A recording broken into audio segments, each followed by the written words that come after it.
Development of number system. Development of number system.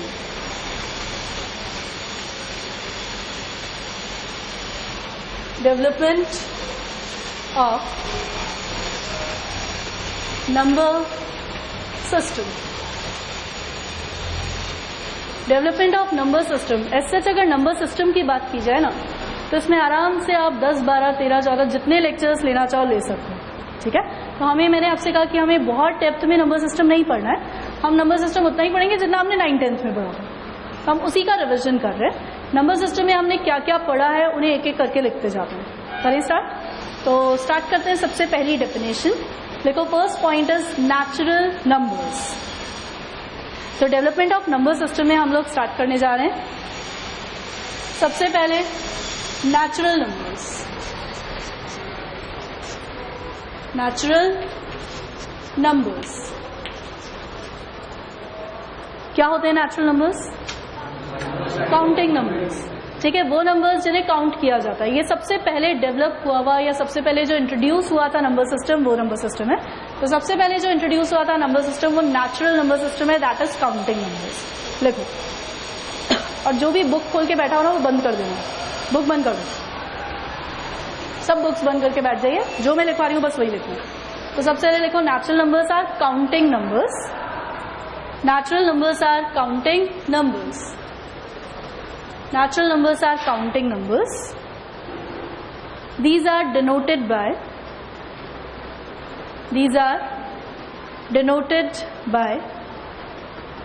capital N.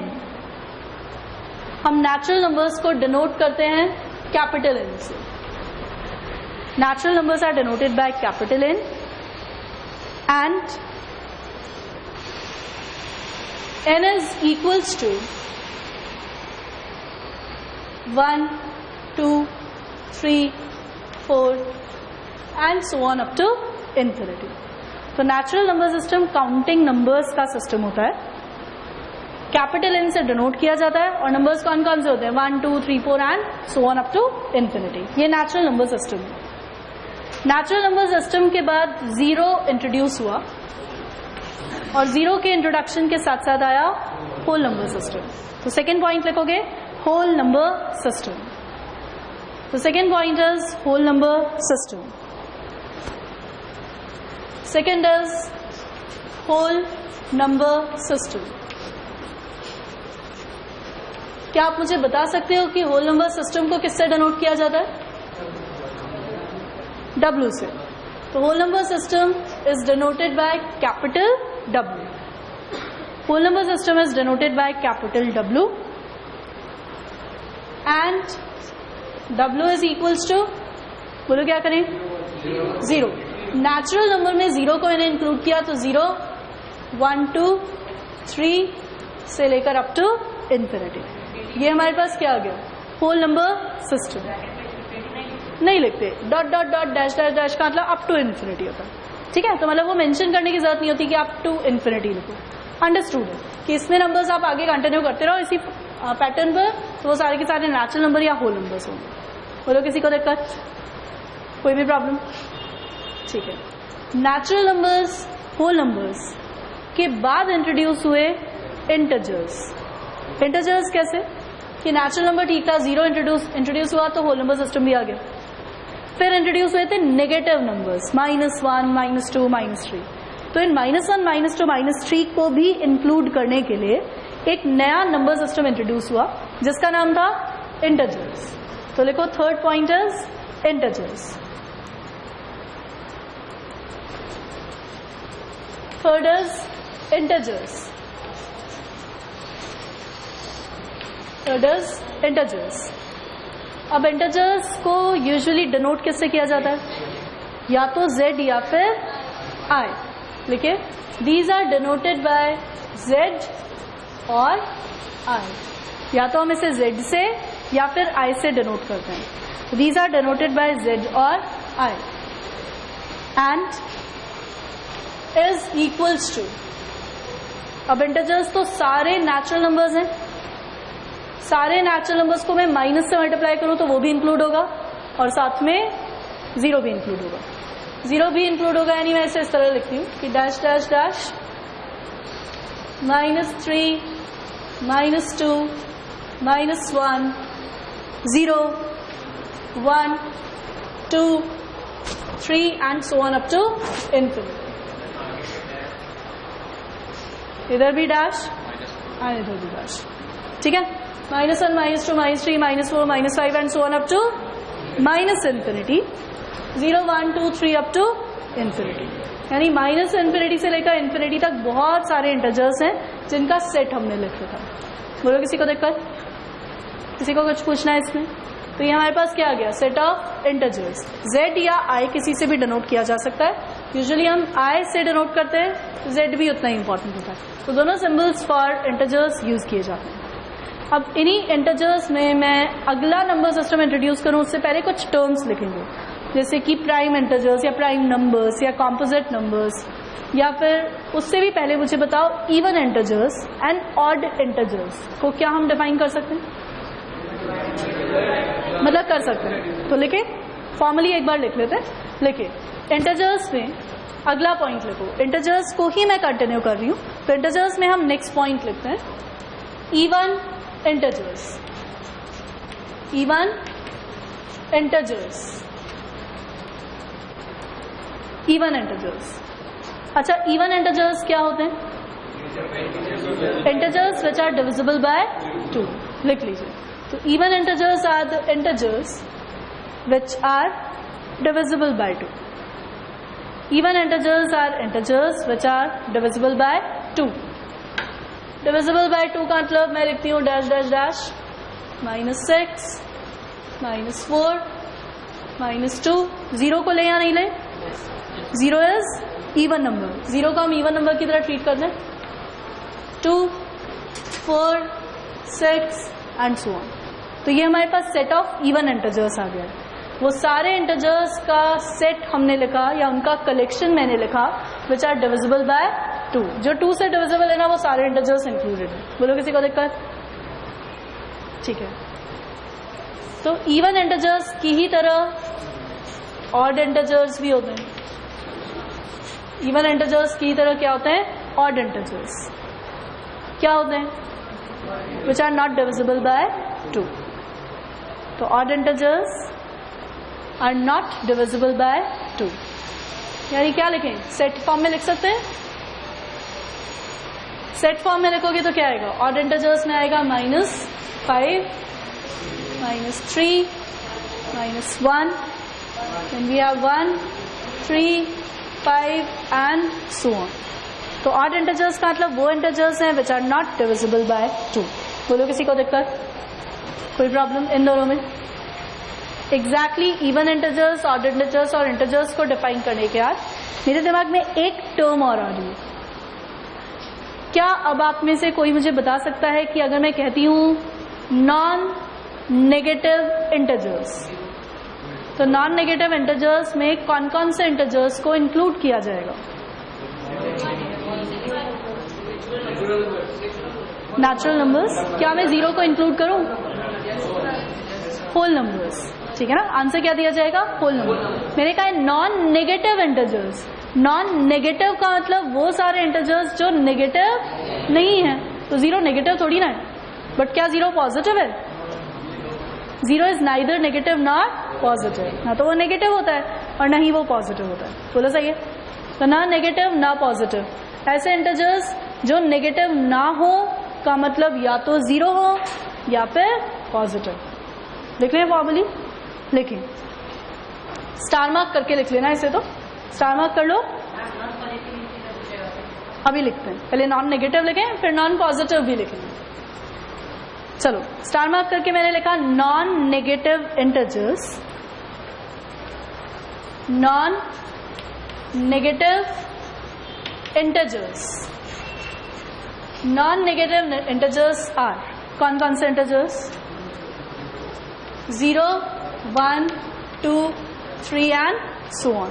यानी जो whole numbers थे ना वो नॉन नेगेटिव इंटरजर्स बोले जा सकते हैं। तो whole numbers are non negative integers. कोई दिक्कत? कोई प्रॉब्लम? ठीक है। अब नॉन नेगेटिव की ही तरह आपने पूछा नॉन पॉजिटिव, ठीक है, चलिए अब नॉन पॉजिटिव लिख लेते हैं. तो now we have non positive integers. Non positive integers. So जब नॉन पॉजिटिव यानी वो integers which are not positive, तो क्या मेरा आंसर 0 आना चाहिए? क्यों? क्योंकि वो पॉजिटिव नहीं है. मैं कहूंगी मेरे आंसर में 0 तो बिल्कुल आएगा. उसके बाद सारे नेगेटिव इंटीजर्स में आंसर दे सकती हूँ, बिल्कुल दे सकते हैं क्योंकि वो पॉजिटिव नहीं आ रहे. इसका मतलब क्या मैं आंसर इस तरह देखूं कि डैश डैश डैश, क्योंकि माइनस इन्फिनिटी से स्टार्ट हुआ होगा आंसर. -3, -2, -1 एंड 0. 0 पे खत्म हो गया. तो नॉन पॉजिटिव वो integers which are not positive. ये दो टर्म्स पता होना स्पेसिफिकली बहुत जरूरी है, क्योंकि यही मिस्टेक होती है. गलती क्या होती है कि हम 0 को भूल जाते हैं, बस 0 आंसर देना भूल जाते हैं. तो नॉन नेगेटिव का मतलब है positive and 0, and non positive का मतलब है नेगेटिव एंड 0. अगर मैं सिर्फ कहूं पॉजिटिव इंटीजर्स, पॉजिटिव इंटीजर्स का मतलब 0 को हटा तो सारे नेचुरल नंबर्स. तो कई बार आप देखोगे कि बहुत सारे ऐसे क्वेश्चंस होते हैं जिसमें हम नेचुरल नंबर ना लिखकर लिखते हैं पॉजिटिव इंटीजर. एक ही बात है, आप कुछ भी लिख दो, या फिर पॉजिटिव इंटीजर्स लिखा हुआ है तो उसके आगे कई बार बीच में क्वेश्चन सॉल्व करते करते हम लिख देंगे नेचुरल नंबर. तो कहाँ डिफरेंस है? All the positive integers, all the natural numbers is one in the same thing. Positive integers बोल दो या नेचुरल नंबर्स बोल दो, एक ही बात होती है. कोई दिक्कत, कोई प्रॉब्लम? ठीक है, आगे बढ़े. अब आप लिखो next point, prime numbers. Next point is prime numbers.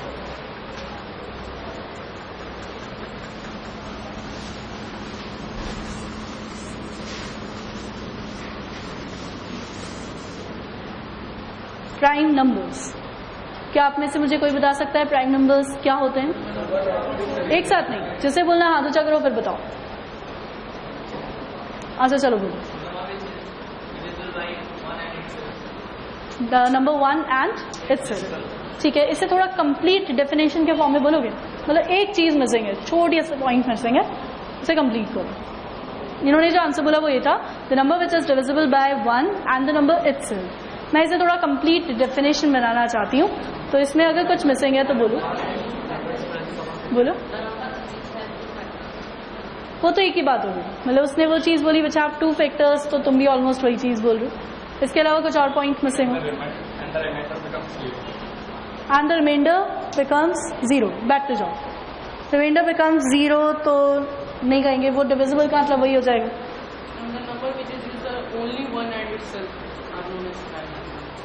The number हाँ वो वही चीज है. आप लोग बैठ बैठ के ही आंसर बोल देना. और कौन बताएगा आंसर? अभी मुझे वो पॉइंट मिसिंग लग रहा है. हाँ, which have only 2 factors, 2 distinct factors. हाँ मतलब ऑलमोस्ट वही चीज सबने बोली, बट एक चीज जो मिसिंग थी वो थी natural numbers which have only 2 distinct factors. जो टर्म है ना वो नेचुरल नंबर, यानी मैं किसी भी नंबर को नहीं बोलूंगी. अब आपके पास ऐसे तो इंटीजर्स हैं, इंटीजर्स में अब आप सोचो, मैं -2 को सोचती हूँ, तो -2 के फैक्टर्स अगर मैं सोचूं तो -2, -1, 1, 2 है ना, ये सारे फैक्टर्स. तो अब प्राइम नंबर्स को मैं इंटीजर्स में एज सच इस डेफिनेशन के साथ डिफाइन नहीं कर पाऊंगी. तो इसीलिए एग्जैक्ट प्रॉपर बिल्कुल बेसिक डेफिनेशन प्राइम नंबर्स की क्या थी कि natural numbers which are divisible by only 1 and the number itself, that is which have only 2 distinct factors. ठीक है, लिखे आप? लिखे. प्राइम नंबर्स के आगे लिखो natural numbers. Natural numbers, natural numbers which have only 2 distinct factors. Natural numbers which have only 2 distinct factors are called prime numbers. Natural numbers which have only 2 distinct factors are called prime numbers. ठीक है, लिखिए that is those numbers या those natural numbers, that is those natural numbers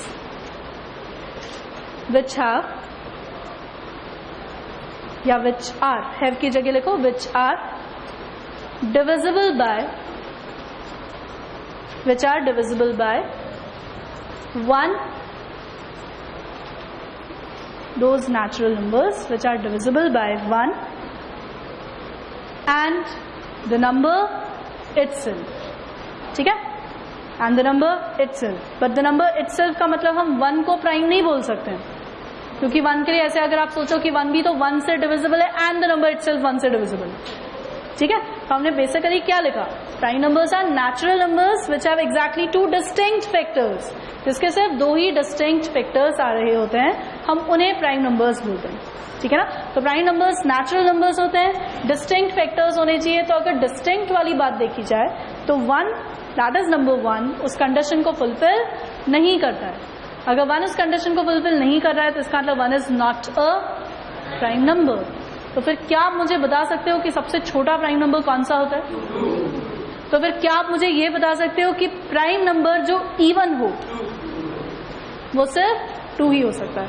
यानी हमें इतना तो समझ में आ रहा है ना कि 2 के अलावा अगर मैं किसी और नंबर, इवन नंबर को कंसिडर करती हूँ तो उसका एक फैक्टर 2 तो जरूर आएगा.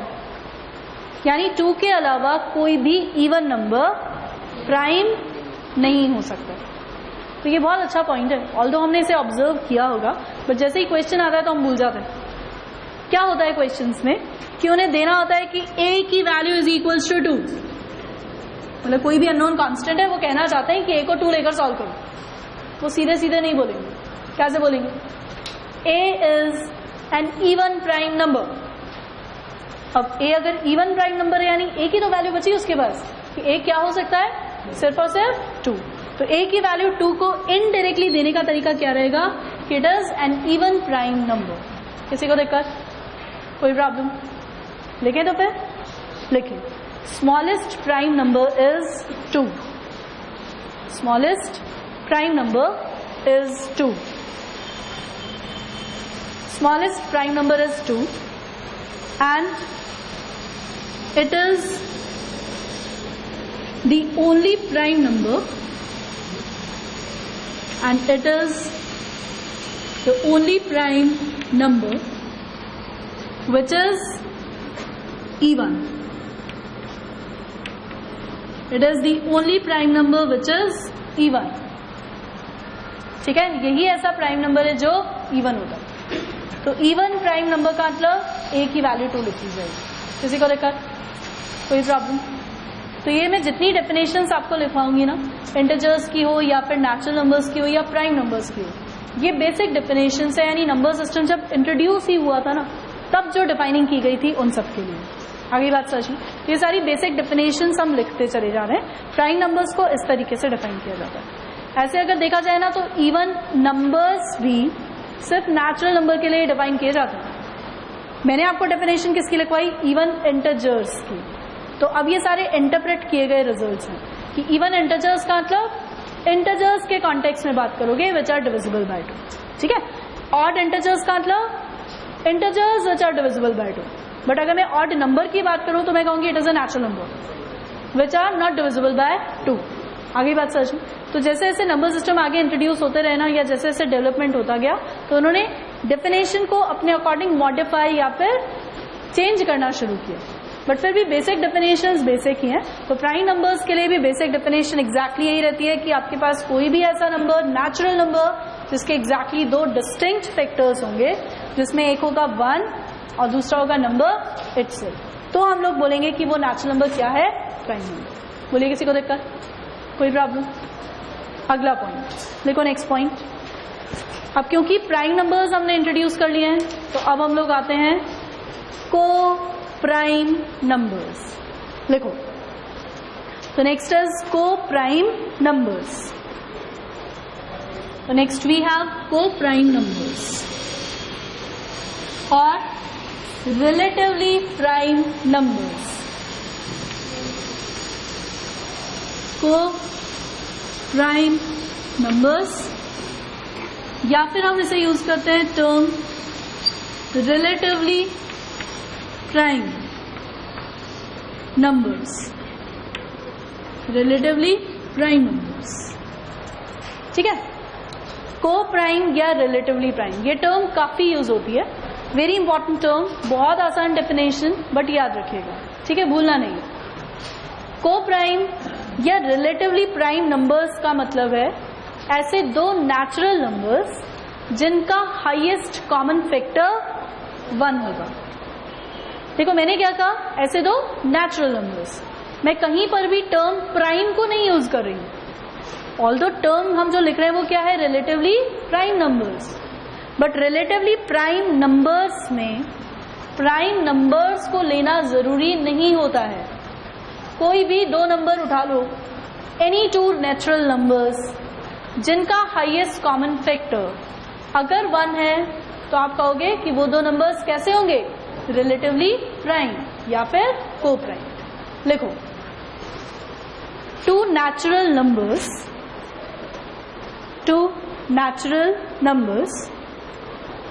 are said to be relatively prime.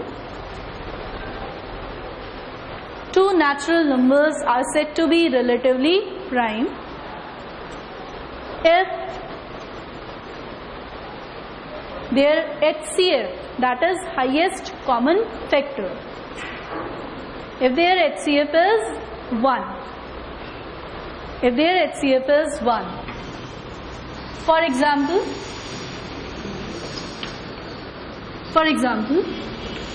3, 8, क्या 3 प्राइम नंबर है? बिल्कुल है। क्या 8 प्राइम नंबर है? बट मैं इन सेट को यानी 3 and 8 नंबर्स को क्या कहूंगी, रिलेटिवली प्राइम। क्यों? क्योंकि इन दोनों में हाईएस्ट कॉमन फैक्टर क्या आ रहा है, 1 आ रहा है। और कोई एग्जाम्पल लिखते हैं, 4, 13, क्या ये नंबर्स रिलेटिवली प्राइम है? बिल्कुल है। ये प्राइम नंबर नहीं था, 13 प्राइम था क्या? 13 तो प्राइम नंबर है, 13 प्राइम है, 4 प्राइम नंबर नहीं है।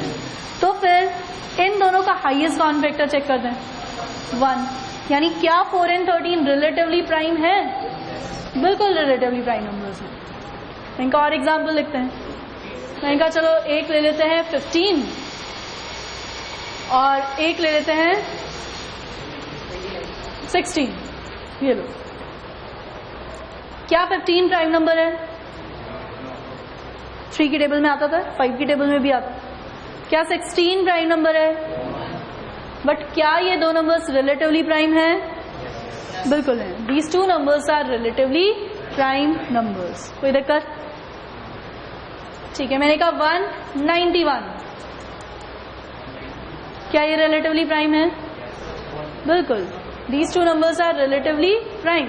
In fact 1 आप किसी के साथ भी ले लो, 1 के साथ लिया गया कोई भी नंबर हमेशा क्या सेट बनाएगा, रिलेटिवली प्राइम नंबर्स का सेट। बोलो किसी को दिक्कत, कोई भी प्रॉब्लम? ठीक है, और एग्जाम्पल 3, 4 रिलेटिवली प्राइम। अच्छा 14, 15, ये लो 14, 15 लिख दिया मैंने, रिलेटिवली प्राइम। क्या चेक कर रहे हैं हम रिलेटिवली प्राइम के लिए, कि दो नंबर्स का HCF 1 आना चाहिए। अगर दो नंबर्स का HCF 1 है तो वो दोनों नंबर्स कैसे रहेंगे, रिलेटिवली प्राइम या फिर को प्राइम। बोलो किसी को दिक्कत? ठीक है, तो हम यहाँ पर एक चीज और नोटिस कर सकते हैं कि अगर मैं कोई भी दो कॉन्सेक्यूटिव नंबर्स उठाती हूँ तो दो कॉन्सेक्यूटिव नंबर्स हमेशा कैसे होंगे, को प्राइम होंगे। लेकिन स्टार मार्क करके इसी में लिखिए। एग्जाम्पल्स आप कोट करते जा रहे हो ना, साथ साथ एग्जाम्पल्स नोट करके रखो, जो भी डेफिनेशन है साथ में एग्जाम्पल जरूर लिखा दो, ठीक है। लिखो, to consecutive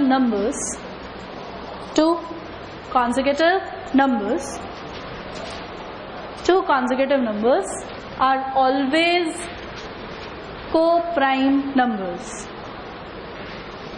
Two consecutive numbers are always co-prime numbers. कोई भी दो कॉन्सेक्यूटिव नंबर्स उठा लो वो हमेशा कैसे रहेंगे, को प्राइम नंबर्स रहेंगे। बोलो दिक्कत किसी को, कोई भी डाउट? ठीक है, अब को प्राइम के बाद में आती हूँ ट्विन प्राइम। एक और टर्म मैं इंट्रोड्यूस कर रही हूँ, वो है ट्विन प्राइम नंबर्स। लिखिए,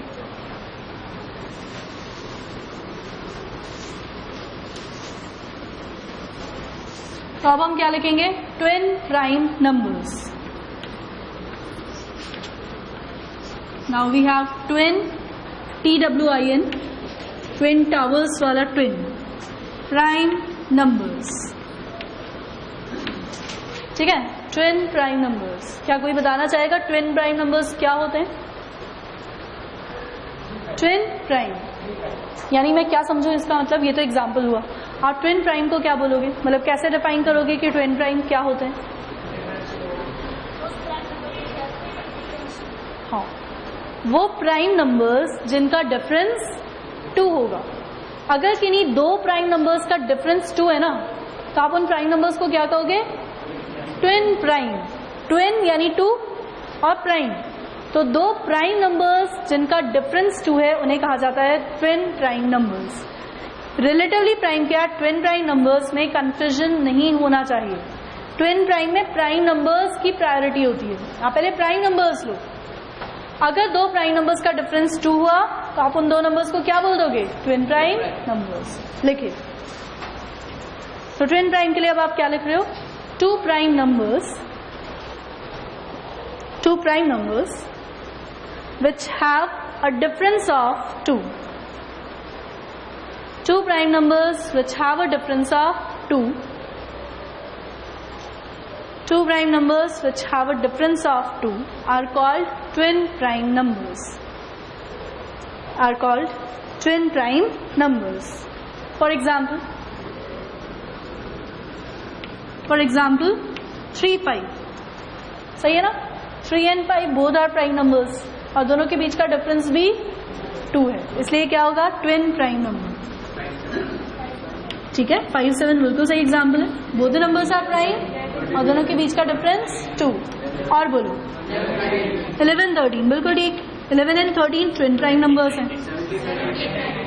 17, 19 बिल्कुल ठीक है. एग्जाम्पल्स लिखते जाओ मगर साथ साथ. 17 and 19 ये कैसे आपके पास नंबर्स है, दोनों प्राइम और डिफरेंस 2. और बोलो 29, 31 बिल्कुल ठीक. Both the numbers are prime, difference is 2. 41, 43 ये दोनों नंबर्स कैसे हैं? ट्विन प्राइम नंबर्स हैं. दोनों प्राइम, ट्विन प्राइम. बोलो किसी को दिक्कत? तो को प्राइम का मतलब दो नेचुरल नंबर्स का HCF 1 होगा. ट्विन प्राइम का मतलब दोनों प्राइम और दोनों के बीच का डिफरेंस 2 होना चाहिए. किसी को दिक्कत? समझ में आ गया यहाँ तक? ठीक है. प्राइम, को प्राइम, ट्विन प्राइम को कवर करने के बाद अब मैं कॉम्पोजिट नंबर्स पर आ रही हूँ. तो अब आप अगला पॉइंट क्या लिखोगे? Composite numbers. तो नेक्स्ट पॉइंट हम लोग क्या लिख रहे हैं? Composite numbers. Composite numbers. क्या आप में से मुझे कोई बताना चाहता है कि कॉम्पोजिट नंबर्स क्या होते हैं? विच हैव एटलीस्ट 3 डिस्टिंक्ट फैक्टर्स. मगर फिर भी अगर मैं इसकी बेसिक डेफिनेशन पर जाऊं तो इसमें भी मुझे टर्म यूज करना पड़ेगा natural numbers. Those natural numbers which have at least 3 distinct factors are called composite numbers. ठीक है भाई. प्राइम नंबर्स के लिए हमने क्या कहा? At least exactly 2 distinct factors. Composite के लिए हम क्या कह रहे हैं? एटलीस्ट कम से कम 3 डिस्टिंक्ट फैक्टर्स होने जरूरी है. लिखो. तो कॉम्पोजिट नंबर में लिखोगे those natural numbers which have at least 3 distinct factors. Those natural numbers which have at least 3 distinct factors are called composite numbers. Are called composite numbers. तो फिर मुझे बताइए सबसे छोटा कॉम्पोजिट नंबर होता है 4. लिख लो. लिखे? लिखिए 4 is the smallest composite number. 4 is the smallest composite number. सबसे छोटा कॉम्पोजिट नंबर 4 होता है. क्या इवन नंबर्स कॉम्पोजिट नंबर हो सकते हैं? बिल्कुल हो सकते हैं. क्या ऑड नंबर्स कॉम्पोजिट नंबर हो सकते हैं? इसमें इवन ऑड का कोई चक्कर नहीं है. ठीक है. आपके पास कॉम्पोजिट नंबर्स इवन या ऑड कुछ भी हो सकता है, बस कंडीशन क्या है कि कम से कम 3 फैक्टर्स का होना जरूरी है। बोलो किसी को देखकर। ठीक है, तो फिर मुझे बताओ क्या 1 कॉम्पोजिट नंबर नहीं है? तो फिर इसका मतलब 1 ऐसा नेचुरल नंबर है जो न तो प्राइम में इंक्लूड हुआ और न ही कॉम्पोजिट में। लिख लो, 1 is neither a prime number nor a composite number. 1 is neither prime nor composite. 1 न तो प्राइम नंबर होता है और न ही कॉम्पोजिट नंबर होता है। 1 is neither prime nor composite. बोलो किसी को देखकर। कोई प्रॉब्लम? ठीक है, तो अब मैं वापस जा रही हूं नंबर सिस्टम पर। इंटीजर्स हमने डिफाइन किया था ना, अभी तक हमने देखा नेचुरल नंबर सिस्टम सबसे पहले आया, उसके बाद होल नंबर सिस्टम इंट्रोड्यूस हुआ, उसके बाद इंट्रोड्यूस हुआ इंटीजर्स। फिर मैंने इंटीजर्स के बीच में कुछ डेफिनेशंस आपको बताई जो हमें पता होनी बहुत जरूरी है। अब मैं इंटीजर्स के आगे बढ़ रही हूँ और अगला सिस्टम जो अब मैं डिफाइन करने जा रही हूँ वो है रैशनल नंबर सिस्टम। तो अब आप नेक्स्ट पॉइंट लिखो, rational number system. Next point is rational number system. Next point is rational number system. देखो, rational number system is denoted by Q। ठीक है, हम इसे कैपिटल लेटर Q से डिनोट करते हैं। रैशनल नंबर्स को डिनोट किया जाता है Q से। Rational number system denoted by capital Q। अच्छा, अब डिफाइन कैसे करें? चलो बोलो।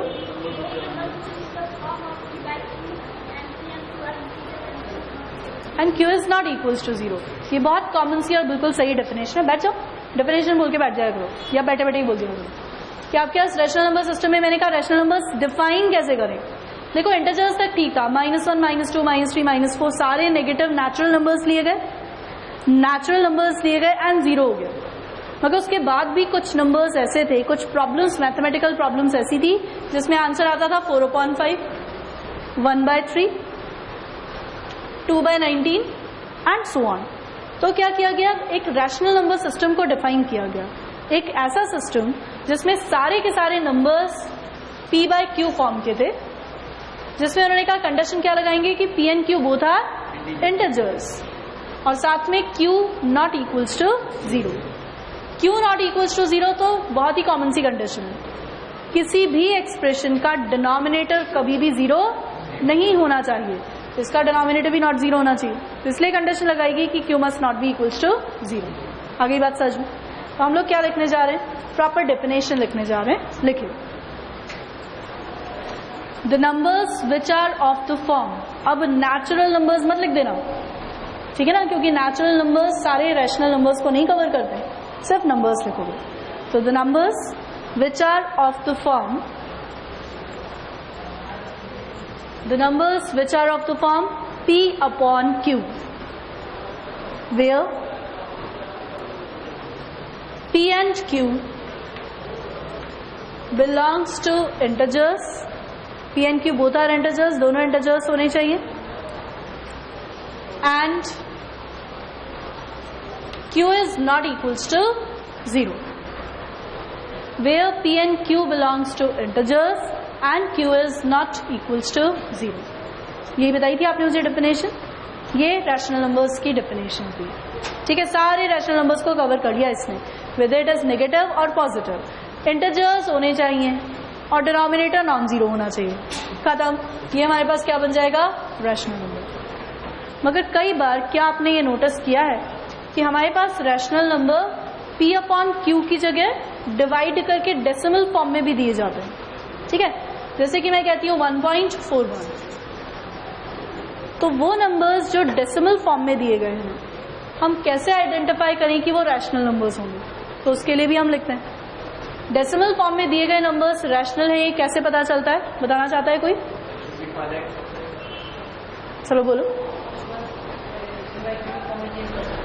नहीं, P/Q फॉर्म में चेंज तो कर सकते हैं, बट मैं चेंज कर करके नहीं देखूंगी, सिर्फ डेसिमल फॉर्म को देखा और मैं सीधे देखते ही रिप्लाई करूंगी कि नंबर रैशनल है।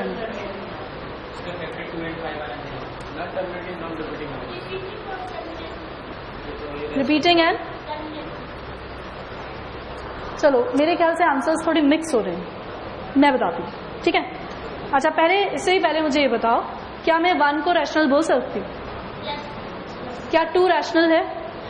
क्या सारे इंटीजर्स रैशनल नंबर है? ठीक है, यानी अगर इंटीजर्स आपके पास, जैसे अगर मुझे 4/2 दिया जाए तो ये अल्टीमेटली 2 ही तो बनता है, तो it is a rational number.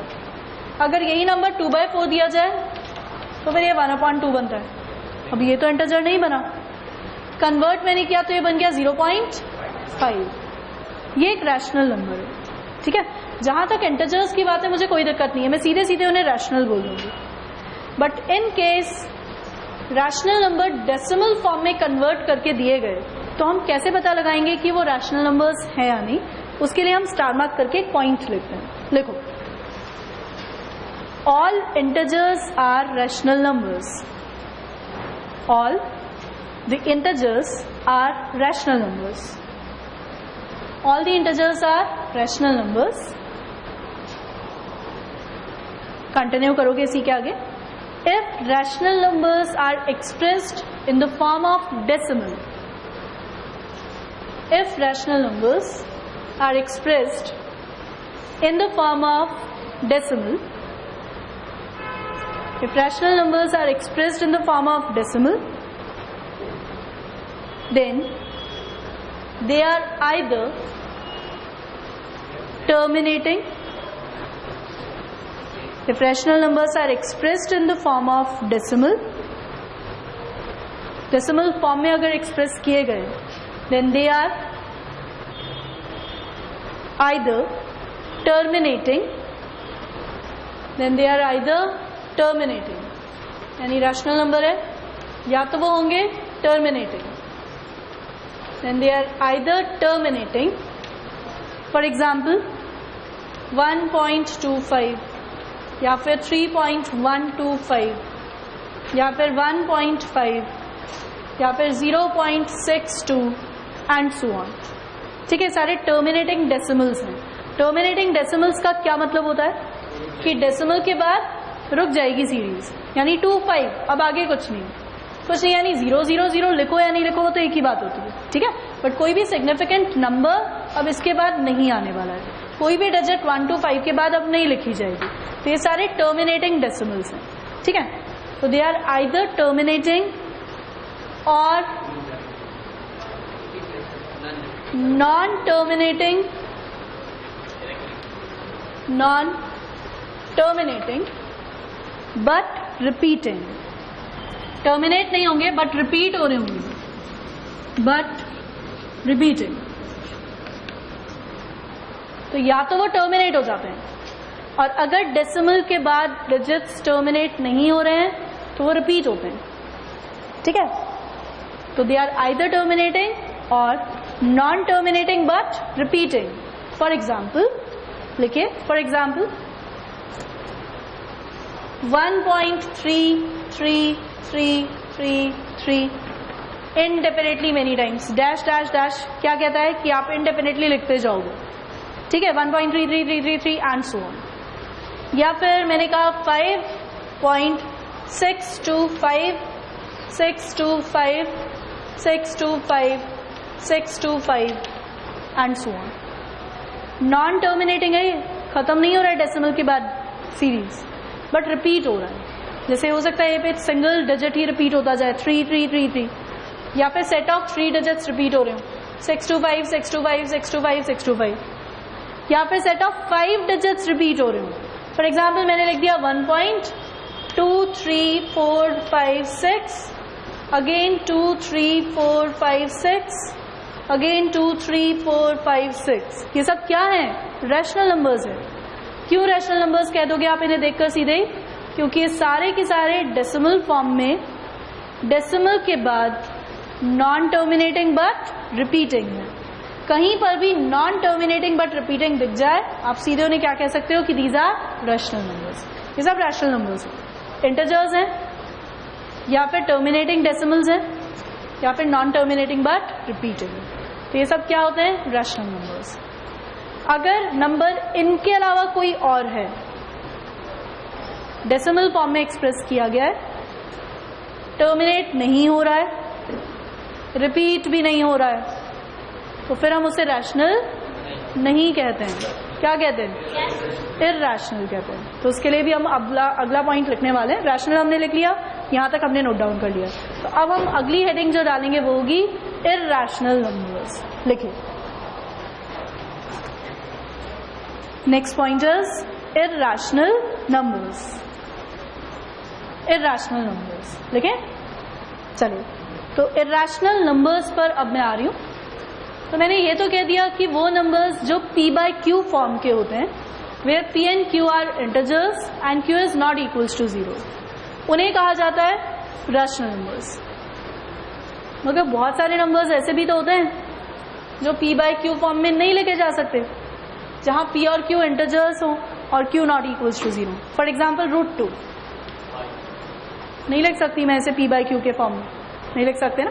या चलो मैंने इसे कन्वर्ट भी किया तो ज्यादा से ज्यादा 2/√2 लिखूंगी मैं इसे, मगर फिर भी ये इंटीजर नहीं बना। √2 इज नॉट एन इंटीजर, तो फिर ये रैशनल फॉर्म तो नहीं आई। मैंने कहा √5, अगेन ये p by q का फॉर्म नहीं ले सकता। तो वो सारे नंबर्स जो p by q के फॉर्म में नहीं लेके जा सकते, यानी जो रैशनल नहीं होते हैं, उन्हें कहा जाता है इरैशनल। तो हम इसे डिफाइन किस तरह करेंगे? देखिए, all the real numbers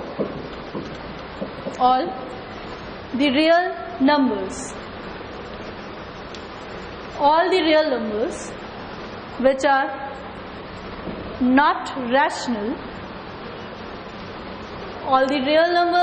not rational, are called irrational numbers. All the real numbers which are not rational are called irrational numbers. ठीक है, हम सबको क्या कहा जाता है? irrational numbers कहा जाता है। These are denoted by capital Q लिखा रैशनल नंबर्स के लिए और उसे काट दिया। ठीक है, फिर रैशनल नंबर्स के लिए क्या सिंबल यूज होता है? Q लिखो, काट दो, या फिर Q लिखो और डैश लिख दो, Q डैश। ठीक है, Q डैश सिंबल भी यूज होता है फॉर इरैशनल नंबर्स। तो इरैशनल नंबर्स को हम डिनोट करते हैं या तो Q काट दिया और नहीं तो Q डैश से। ये सिंबल हम ज्यादा यूज करते हैं, दोनों सही है, बट ज्यादातर क्वेश्चंस में ये सिंबल आपको नजर आएगा। सही है। तो रैशनल नंबर्स हमने क्या कहे? वो सारे real numbers which are not rational, उन्हें कहेंगे इरैशनल नंबर्स। देखिए, in decimal form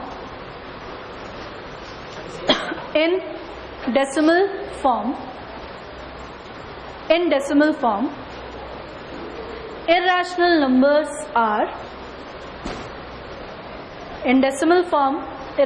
numbers are non-terminating, non-repeating.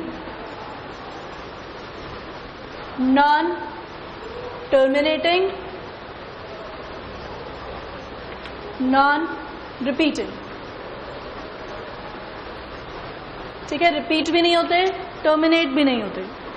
For example 1.1239684231465 and so on, कुछ भी लिख लो, यानी कोई पर्टिकुलर पैटर्न फॉलो नहीं हो रहा।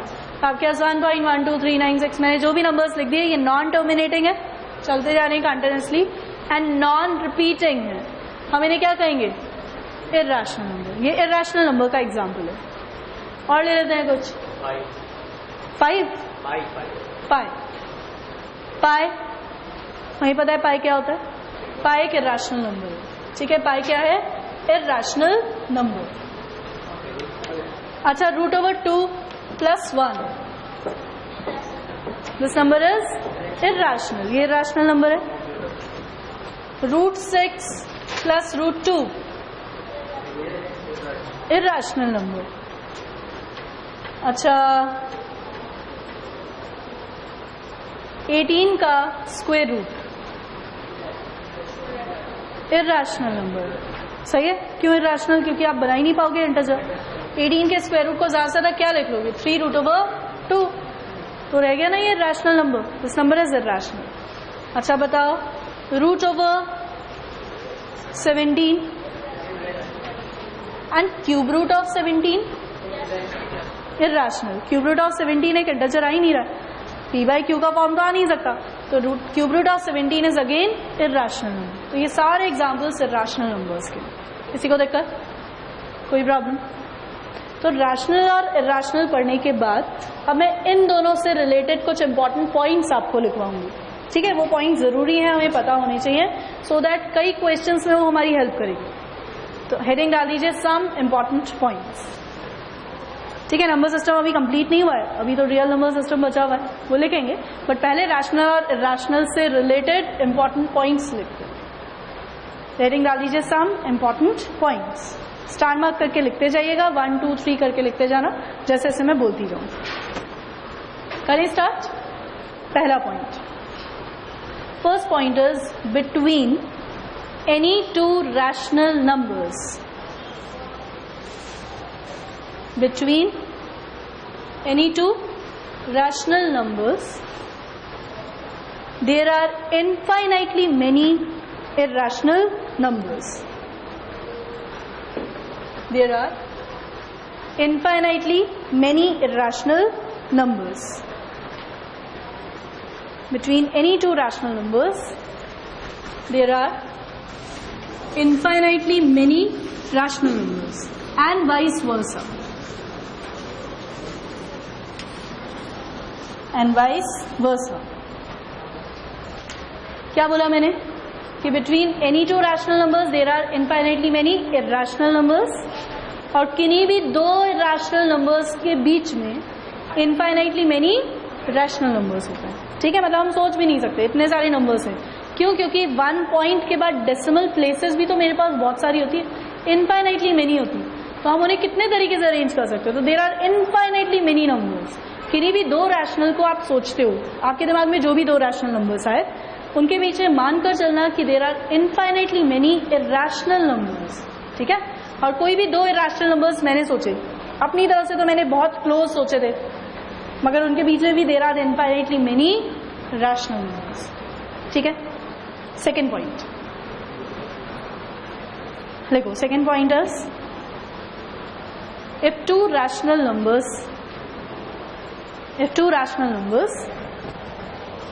are added, if two rational numbers are added or subtracted,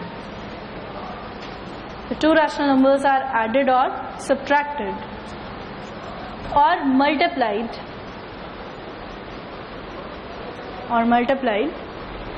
or divided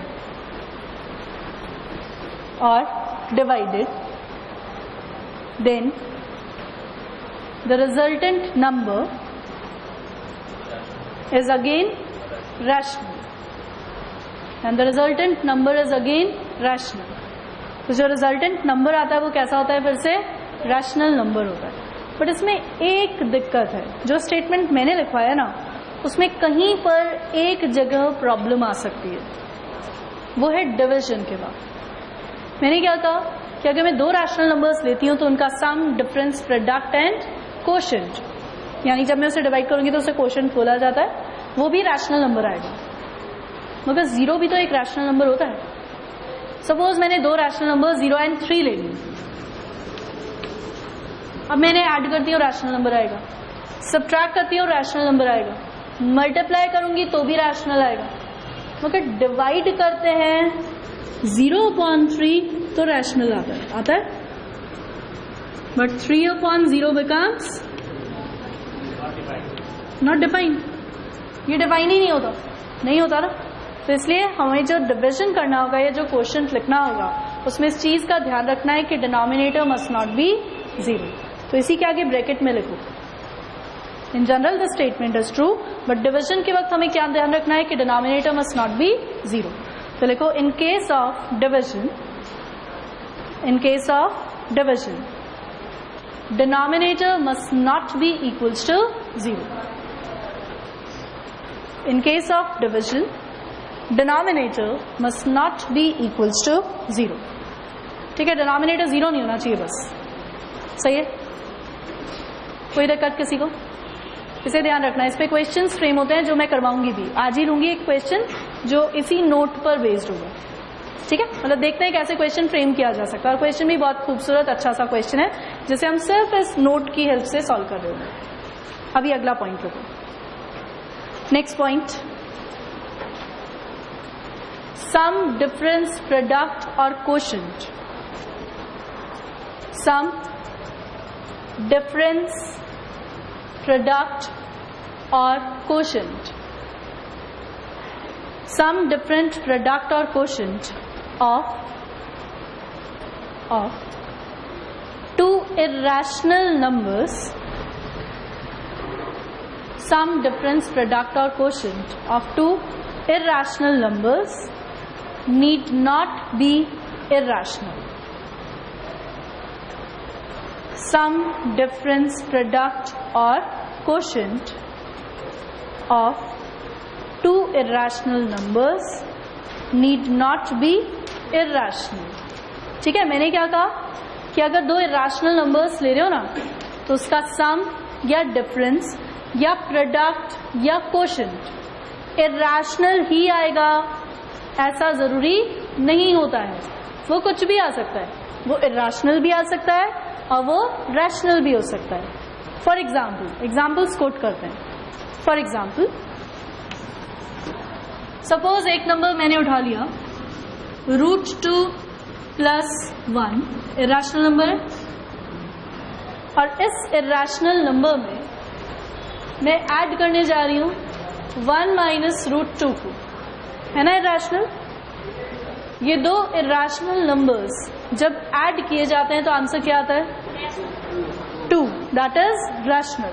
यानी दो इरेशनल को ऐड करने पर जरूरी नहीं है कि रैशनल आंसर ही आए, आंसर रैशनल आ सकता है. ठीक है, मतलब हम ये भी नहीं कह सकते कि नहीं हमेशा रैशनल ही आंसर आएगा, रैशनल भी आ सकता है, मतलब कुछ भी आ सकता है. आप फिक्स कुछ भी नहीं कहोगे. फॉर एग्जाम्पल, अभी मैंने कहीं √2 में 1 को या √3 को ऐड कर दिया तो both these numbers are irrational numbers और इन दोनों को ऐड करके भी क्या मिल रहा है इरेशनल नंबर. ठीक है ना, तो दो इरेशनल्स को ऐड करने पर रैशनल नंबर आंसर भी आ सकता है और इरेशनल भी आ सकता है. तो आप फिक्स कुछ भी नहीं कह सकते. यही पॉइंट डिफरेंस के लिए भी होता है. डिफरेंस के लिए मैंने कहा कि एक नंबर मैं √2 + 1 लेती हूं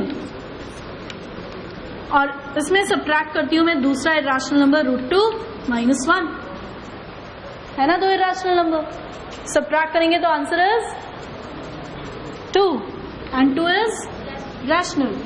यानी वैसे कुछ फिक्स नहीं है, कुछ भी आंसर आ सकता है. सब्ट्रैक्ट करोगे तो रैशनल इरेशनल कुछ भी पॉसिबल. प्रोडक्ट में भी देख सकते हो √2 + 1 rational, sorry irrational, again √2 - 1 irrational, but product is 1 का मतलब रैशनल. तो प्रोडक्ट आ गया ना रैशनल, मगर जरूरी नहीं हमेशा रैशनल ही है, इरेशनल भी आ सकता था.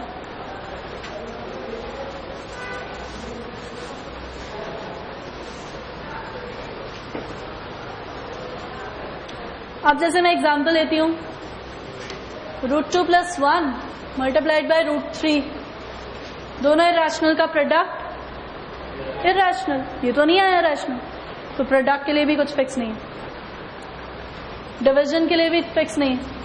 फॉर एग्जाम्पल, मैं √2 + 1 को डिवाइड करती हूँ √2 + 1, इरेशनल को इरेशनल से डिवाइड कर दिया मैंने, क्या आंसर आ रहा है 1 रैशनल. या फिर 2√3 को मैंने √3 से डिवाइड कर दिया, ये दो इरेशनल नंबर्स थे, answer is 2, that is rational. तो आप दो इरेशनल नंबर्स के लिए ऐसा नहीं कह सकते हो कि उनका सम डिफरेंस प्रोडक्ट और कोशेंट इरेशनली आएगा या फिर उनका some product difference and quotient हमेशा रैशनली आएगा. कुछ भी फिक्स नहीं है. वो तो जब तक हमें नंबर्स नहीं देंगे ना तब तक हम भी कोट नहीं करेंगे कि सम कैसा आएगा. नंबर्स प्रोवाइड करो तब बताएंगे कि रिजल्टेंट सम या डिफरेंस या प्रोडक्ट और कोशेंट रैशनल होगा या फिर इरेशनल. बोलो किसी को दिक्कत, कोई प्रॉब्लम? अब लिखते हैं तीसरा पॉइंट, मतलब नेक्स्ट पॉइंट, चौथा पॉइंट है शायद. नेक्स्ट पॉइंट पर आओ, लिखिए now next point. Next point is the product of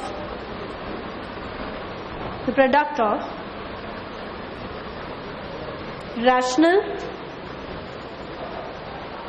and irrational number. The product of a rational and an irrational number is always irrational,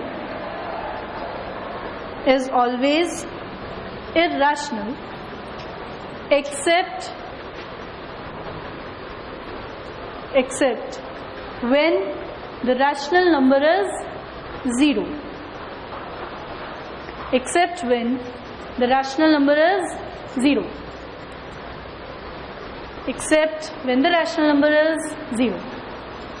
क्या लिखवाया मैंने कहा कि एक नंबर रैशनल है और एक इरैशनल है. प्रोडक्ट हमेशा इरैशनल आएगा, ये लिखा हमने. मगर कंडीशन क्या लगा दी कि जो रैशनल नंबर आप ले रहे हो ना वो 0 नहीं होना चाहिए. फॉर एग्जाम्पल मैंने कहा मैं एक रैशनल नंबर उठा लेती हूँ 2, इरैशनल मैंने √5 ले लिया. दोनों का प्रोडक्ट इज 2√5.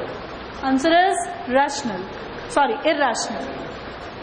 मैंने रैशनल नंबर उठा लिया 0, इरैशनल मैंने ले लिया √5 + √3. Product is 0. मगर ये कैसा आ गया? ये तो रैशनल आ गया. तो मैंने आपको क्या कहा है कि किसी भी रैशनल को उठाकर किसी भी नॉन जीरो रैशनल से मल्टीप्लाई कर दो. कोई भी रैशनल ले लो और उसे किसी भी नॉन जीरो रैशनल से मल्टीप्लाई करो तो प्रोडक्ट क्या रहेगा? इरैशनल रहेगा. और अगर आपने रैशनल नंबर 0 लिया तो 0 के साथ कोई भी इरैशनल नंबर मल्टीप्लाई कर दो, आंसर हमेशा क्या आएगा? रैशनल आएगा, दैट इज 0 आएगा. यानी अब इन दोनों पॉइंट्स को लिखने के बाद मैं जस्ट एक स्टेटमेंट बोलती हूँ. मैंने स्टेटमेंट बोला कि product of a rational and an irrational number is always irrational. क्या ये स्टेटमेंट ट्रू होगा? The statement will be false. क्यों? क्योंकि ये कंप्लीटली ट्रू है ही नहीं. मैंने लिखी नहीं इसमें कंडीशन की रैशनल को नॉन जीरो लेना है. तो अगर मैं सिर्फ इतना कहती हूं कि एनी रैशनल एनी इरैशनल का प्रोडक्ट इज इरैशनल तो ये गलत स्टेटमेंट है, क्योंकि मैंने कंडीशन लगाना पड़ेगा कि rational number must be non zero. अगर रैशनल को नॉन जीरो लोगे तो the statement is true. But सिर्फ इतना स्टेटमेंट अगर कहीं दिया जाता है कि रैशनल एंड इरैशनल का प्रोडक्ट इज इरैशनल तो इसे फॉल्स स्टेटमेंट टिक करना होगा. ठीक है, कोई भी स्टेटमेंट जो कंप्लीटली ट्रू नहीं होता है उसे फॉल्स कहा जाता है. आगे बात समझ में? किसी को देखकर कोई भी प्रॉब्लम यहाँ तक? ठीक है, चलिए. तो मेरे माइंड में एक क्वेश्चन आ रहा है, वो सॉल्व करते हैं. लिखिए, मैंने कहा था आपको एक नोट से रिलेटेड क्वेश्चन करवाऊंगी, तो वैसा ही कुछ क्वेश्चन मैं आपको करवाने जा रही हूँ. ठीक है,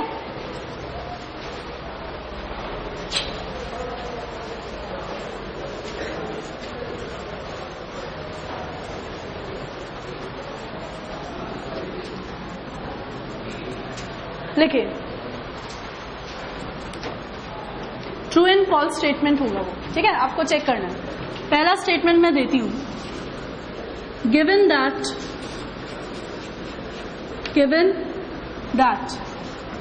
x square is rational, given that x square is rational, then x is a rational number. Then x is a rational number. True or false? अगर x square rational number है तो क्या हम ये इंटरप्रेट कर सकते हैं कि x भी rational होगा? The statement will be false. आप इसे क्यों false लिख रहे हो? क्योंकि हम कोई भी एग्जाम्पल कोट कर सकते हैं. जैसे मैंने कहा कि x square आपके पास क्या है? एक rational number. मैंने कहा अगर मैं x को √2 ले लेती हूँ ना, एक irrational number, तो x square क्या होगा? 2. और वो क्या आ रहा होगा? रैशनल. तो x स्क्वायर के रैशनल होने का मतलब हम ये नहीं कह सकते हैं कि x will be rational number. वो कुछ भी हो सकता है. ठीक है, तो इसलिए x को रैशनल बोल देना फॉल्स स्टेटमेंट होगा. इट कैन बी रैशनल और इरैशनल. कोई दिक्कत किसी को? ठीक है, अगला स्टेटमेंट लिखते हैं. सेकेंड स्टेटमेंट लिखते हैं. लिखिए, गिवन गिवन क्या क्या है, x square belongs to rational and x cube belongs to rational. ये हमें दिया हुआ है, एक्स स्क्वायर भी रैशनल आ रहा है, एक्स क्यूब भी रैशनल नंबर आ रहा है। क्या इन दोनों से हम ये कह सकते हैं, यानी लिखिए दिस इम्प्लाइज, आप आगे कंटिन्यू करना, ऐसे मत लिखना, आप सीधे सीधे लिखो this implies x is rational, this implies x is rational. अगर एक्स स्क्वायर रैशनल है, एक्स क्यूब रैशनल है, तो क्या एक्स हमेशा रैशनल होगा? The statement will be true. ये स्टेटमेंट ट्रू है। क्यों ट्रू है ये स्टेटमेंट, चलो चेक करते हैं। सबसे पहले स्टेटमेंट इज ट्रू। देखो मैंने कुछ भी नहीं दिया कि एक्स इज 0 और नॉट 0, कुछ भी हो सकता है।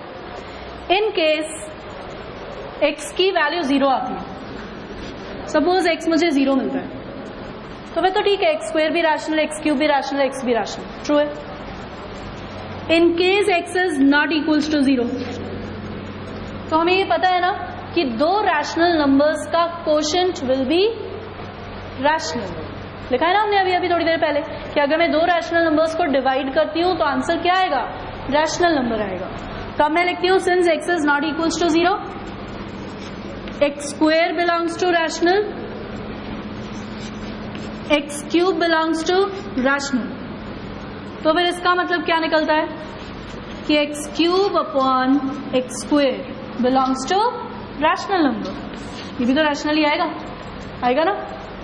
Rational upon rational is rational and x cube upon x square क्या आता है, इसका मतलब एक्स क्या होगा, रैशनल नंबर।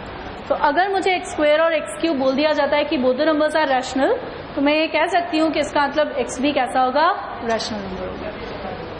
वापस बताओ, ऐसा कह रहे हो? ठीक है, ये इन्फॉर्मेशन गिवन है, इसमें तो किसी को दिक्कत नहीं है ना? ठीक है, तो मैंने कहा देखो अब मुझे इससे इंटरप्रेट करना है कि एक्स इज रैशनल। तो मैंने कहा दो पॉसिबिलिटीज हैं। अगर एक्स 0 हुआ तब तो रैशनल है, कोई दिक्कत ही नहीं। बट अगर एक्स 0 नहीं है तो ये इंफॉर्मेशन गिवन थी, दो रैशनल्स को डिवाइड करने पर आंसर रैशनल ही आएगा। एक्स क्यूब को एक्स स्क्वायर से डिवाइड करने पर क्या बचेगा, एक्स। यानी मैं क्या कह रही हूं, इसकी जगह मैं लिख देती हूं एक्स, तो x belongs to rational. Cases मुझे क्यों लेने पड़े, क्योंकि अगर मैं डिवाइड कर रही हूं तो ऐसा ना हो कि डिनोमिनेटर 0 हो जाए, है ना प्रॉब्लम, डिनोमिनेटर 0 नहीं होना चाहिए। तो इसीलिए मैंने केस लिया कि अगर एक्स 0 है तब तो सीधे बोल दो, अगर एक्स नॉट इक्वल्स टू 0 तो डिवाइड कर लो। भाई मैंने डिवाइड ही क्यों किया, क्योंकि डिवाइड करके मुझे एक्स मिल रहा था। अल्टीमेटली मुझे चेक क्या करना है, एक्स ही तो क्रिएट करना है ना। अगर आप एक्स को क्रिएट करना चाहते हो तो ऑप्शन क्या था कि चलो डिवाइड कर लो। ठीक है, आपके पास जो इन्फॉर्मेशन होगी ना, आप उससे ये कोशिश करोगे कि कोई भी मैथमेटिकल ऑपरेशन लगाकर आपको एक्स को क्रिएट करना है। मैंने कहा ठीक है, एक्स क्यूब और एक्स स्क्वायर को डिवाइड करके एक्स मिल जाता है, तो मैंने एक्स क्रिएट किया और साथ में क्या प्रूव हो गया कि rational upon rational will be rational, that is x कैसा आ जाएगा, रैशनल नंबर। बोलो किसी को दिक्कत, कोई प्रॉब्लम यहाँ तक समझ में आ गई बात? ठीक है, तो फिर एक छोटा सा एग्जाम्पल इसी टाइप का एक और लेते हैं। ठीक है, एक और एग्जाम्पल लिखेंगे। लिखो given x cube belongs to rational and x power 5 belongs to rational. Given that x cube belongs to rational number and x power 5 belongs to rational number, then x belongs to rational number. True or false ये identify करना। The statement will be false. ये statement false है, क्यों? कोई explain कर सकता है? हाँ ठीक है, चलो चेक करते हैं। ठीक है, एक बार चेक करते हैं। मैंने आपसे क्या कहा कि यहाँ पर मेरे पास एक्स क्यूब रैशनल है और एक्स पावर 5 रैशनल नंबर है। अब मुझे ये चेक करना है कि एक्स रैशनल है या इरैशनल। आंसर जो आपने बोला वो मैं लिख कर रख चुकी हूँ। अब मैं चेक करूंगी कि whether the statement is true और फॉल्स। सबसे पहले मैंने कहा देखो, अगर एक्स क्यूब रैशनल है एंड एक्स पावर 5 रैशनल है, तो फिर इसका मतलब x power 5 upon x square x cube, that is x square भी कैसा आएगा, रैशनल आएगा, आ जाएगा रैशनल। अब अगर एक्स 0 है तब तो मुझे चेक करना ही नहीं, मैं चेक किसके लिए करूंगी, for x not equals to 0। ठीक है, एक्स नॉट इक्वल्स टू 0 के लिए ज्यादा टेंशन है, उन्हीं के लिए चेक करते हैं। अभी तक मुझे क्या मिल गया, एक्स स्क्वायर रैशनल है। अब मैं कहती हूं x cube belongs to rational, तो गिवन था ना, and x square belongs to rational मैंने प्रूव किया। तो फिर क्या इन दोनों के कॉम्बिनेशन से ये हम कह सकते हैं कि this implies x cube upon x square, that is x will be rational, बोलो कह सकते हैं। तो फिर इसका क्या मतलब निकलता है कि this statement is true, the statement is true, ये फॉल्स नहीं होगा, the statement will be true. यानी अगर मैं आपको ये इंफॉर्मेशन दे रही हूं तो इस इंफॉर्मेशन की हेल्प से आप इजीली आइडेंटिफाई कर सकते हो कि x रैशनल होगा या फिर इरैशनल। और in fact x cube and x power 5 के रैशनल होने का मतलब x विल बी रैशनल। बोलो किसी को दिक्कत, कोई भी प्रॉब्लम, समझ में आ गई बात। तो ये क्वेश्चन है जो सिर्फ छोटी छोटी प्रॉपर्टीज को यूज करके फ्रेम किया गया। मतलब अच्छा क्वेश्चन अपन इस पर फ्रेम कर सकते हैं कि मैं मोर देन 1 करेक्ट ऑप्शंस दे दूंगी और स्टेटमेंट्स बना दूंगी। अब first, second, third, fourth 3 statements मैंने लिखवाए हैं, चौथा एक और इसी तरह का फ्रेम कर देंगे। अब आइडेंटिफाई करो which of the following statements are true, ठीक है, या which of the following statements are correct options, तो टिक करना होगा। आ गई बात समझ में, किसी को दिक्कत यहाँ तक? चलिए तो आज हम यही डिस्कंटिन्यू करते हैं।